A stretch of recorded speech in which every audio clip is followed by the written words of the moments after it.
I'm going to give you 10 pieces of bad acting advice.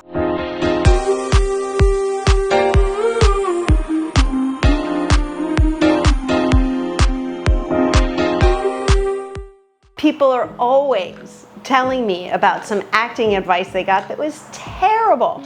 Now, well, let's just dive in. Acting is just lying really well.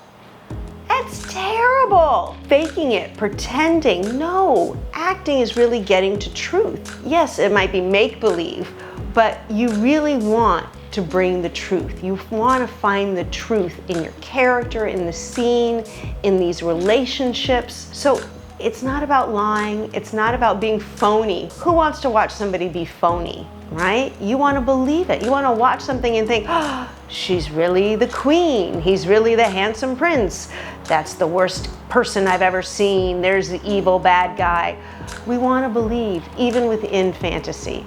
So acting is truth. It is not lying really well. You should start with memorizing your lines. Memorize your lines first. Terrible advice. Of course, eventually you need to memorize your lines.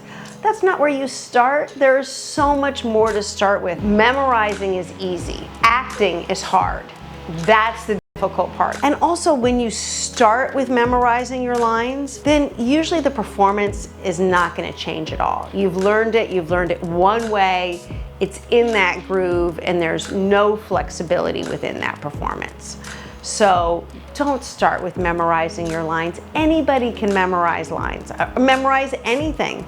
I can still remember things that I got extra credit for in elementary school, which was 400 years ago, for memorizing. So really, memorization is not the goal.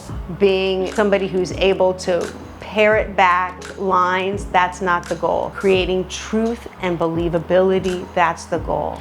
All right? Speaking about flexibility, another fantastic piece of terrible acting advice. Do your take the same way every time. What? Okay, I get it. You want to make everybody happy and it's going to be the same every time, but honestly, for a director, an editor, then there's nothing to choose from. If I give you the same line reading for every take and there's no variety, why are you doing it again? You just need it on tape or recorded once. Once they've got it once, they've got that take, they've got that option, then do it another way. Now, you don't have to make huge changes that might upset the script supervisor or the continuity, but you don't have to worry about continuity with the way that you're delivering a line. They're only going to use one take. So let go of being repetitive and the same.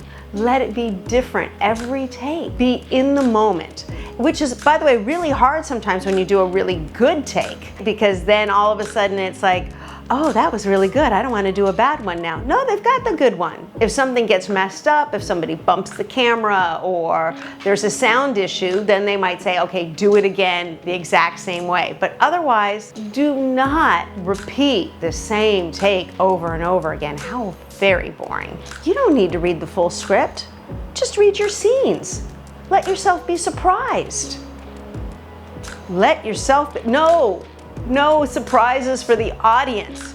You should know. You should know where you're coming from, where you're going, everything that's happening in that script. Just your scenes, it's terrible. And I've seen people do this. I've seen people who just look at the sides for what they're going to shoot that day. You don't know those actors because they don't become big stars. That's lazy. Do not be lazy. Read the whole script. You don't need to learn other actors' lines, but you need to definitely know your character, and you need to really know that script inside out, more than just your lines. I heard somebody once say recently, jaw on the ground, don't create a backstory, don't create anything that the writer didn't already put into the script. Wait, what? That's your whole job. Now, I don't even know where to begin with this, other than I understand the idea that you don't want to second guess a writer, right? But it's not second guessing, It's filling it in. In a novel, you're gonna get all kinds of exposition. You're gonna get a really fleshed out character because you can spend hours and hours and hours reading this novel. In a movie, you've got an hour and a half, 2 hours. There is not a lot of detail put into that script that's not going to show up on screen. You have to create those ideas. So if the writer doesn't put down that you are gay, you have to look into the script and figure out, what is your sexual orientation as this person? It might be that there's something in there that wasn't specifically outlined by the writer. Maybe the writer left clues. I don't want you to be arbitrary in making decisions about your character, but when you're looking at your character, there is so much to fill out. Think of it as a collaboration with the writer, right? They've given you this person. Your job is to fill out this person and bring them to life. So if you're creating only from what's written on the page of a script, it's gonna be boring AF. So another piece of advice, don't take. These are not my pieces of advice. Do not emotionally score your scene. I love that. I love when people do that. It's the craziest thing in the whole world. But of course, to an actor, it makes sense, right? So why aren't you getting mad at him, I might say? Oh, I'm gonna do that later. You're gonna do it later? Do you do that in real life? If I'm getting into a fight with my husband, we never fight, we're perfect. But if we were to get into a fight with my husband, I wouldn't think, oh, I'm gonna really get mad at him in about a minute and a half. And then when he says this, then I'll say that. Right? No, I'm in the moment. We're back and forth. Something like that is happening. Emotionally scoring. That's what I like to think about it. You're like, I'm going to get mad here, and then I'm going to get quiet here, and something's going to happen here. There might be an idea, maybe later in the scene, it's written all in caps. If there's a take where they say, at that point, we need you to yell, great, but otherwise, do your preparation and then be involved in that argument that your character's having. Have those moments. Talk and listen. So maybe the way the other actor says something is infuriating to you. Maybe it's something that when you read it on the page doesn't seem like it would make you that mad, and you're in the scene and they're like, well, you have to react, and you have to react truthfully in that moment. And that's the magic that happens when you're on set. That's the magic that happens when you're on stage. Is it this real breathing thing that takes both of the actors, or if there's more than 2 actors, and you create magic when you are connected, you are focused, and you are prepared, and then you let go. But if I know that in 8 lines I need to shout, I'm not in the scene. I'm in a robotic exercise. So please do not emotionally score your scenes. I'm sure you've seen this, and I'm sure people have told you this. Line readings.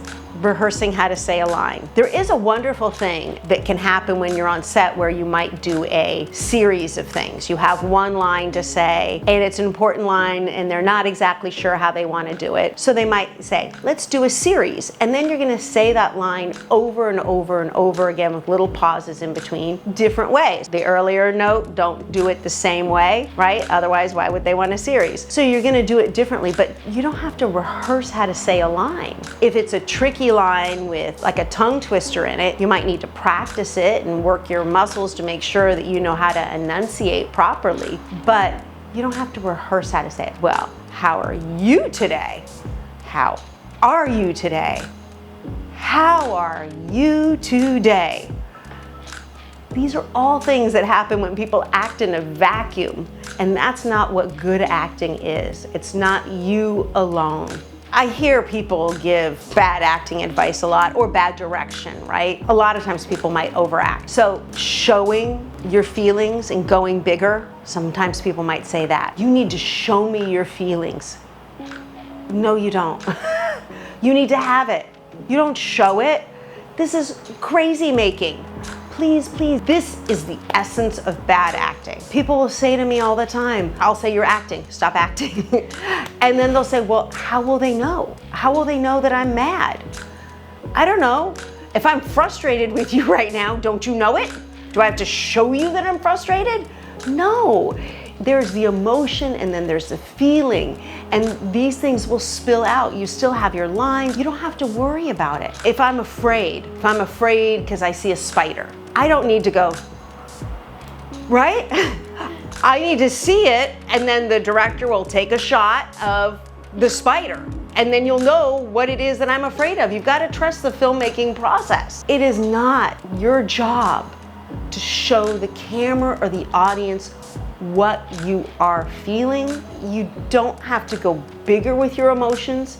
You don't have to show every emotion that you've ever had. Oh, please don't. Can you imagine? Oh, I can. I've seen it, okay? Because when people make their own reels, oftentimes they feel like they need to show me every emotion they've ever had because they spent money on it. Let it be simple. Always, always, always. Less is more. I love actors who, I don't, by the way, I love actors. I just don't love actors who do this terrible bit of acting advice, which is they look at the last 3 letters, the last 3 words of what the other person's saying for their cue. I don't need to listen to anything except for they're gonna say, up the hill. And then I go, oh, all right, so I'm waiting for up the hill. Listen. Just listen to the other actor. Most of the time, if you're truly listening, you're gonna know what to say. But what actors will do is they will wait for their cue. Bad actors will do. Wait for your cue. No. It's a big trust exercise. It's really letting go to trust that you know what you're doing. But remember, as an actor, everything you're gonna be asked to do, you already do perfectly. You live your life like a real human being, and you're going to be asked to behave as real human beings, or maybe a monster or an alien or something. But listen, don't just listen for cues. It actually can sometimes be a bad habit that people have in real life. Talking and listening will change your life. Now, this one might be a little controversial. People will say, just pretend the camera isn't there. Okay, I understand the logic in that. If I'm in a scene with just another person, there's not a camera there watching me and recording it, but there is. And what you want to be able to do is make sure that you're not avoiding the camera, hiding from the camera, putting some distance in there. You want to be able to invite the camera in to see you. You want to make the camera a part of the scene, a part of the environment.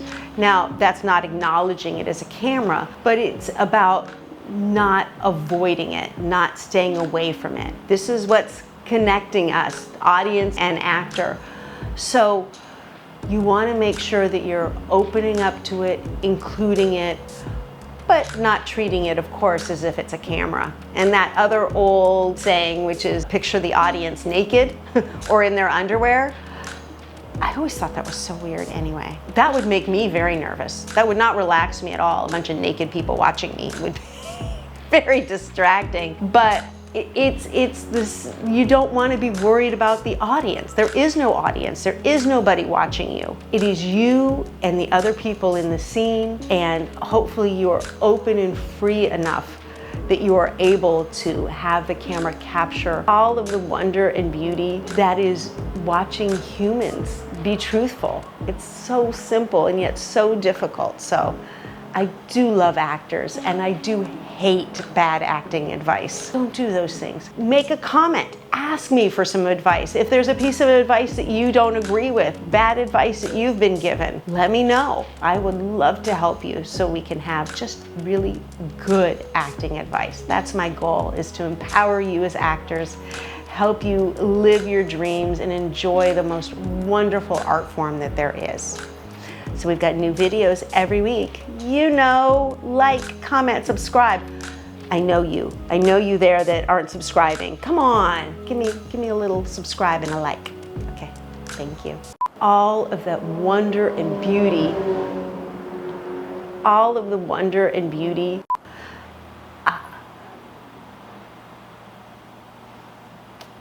I just want to give you something for the bloopers. Oh, I don't know. Next. As an actor, I'm like, oh, remember this sense memory. Remember how you feel this is coming up.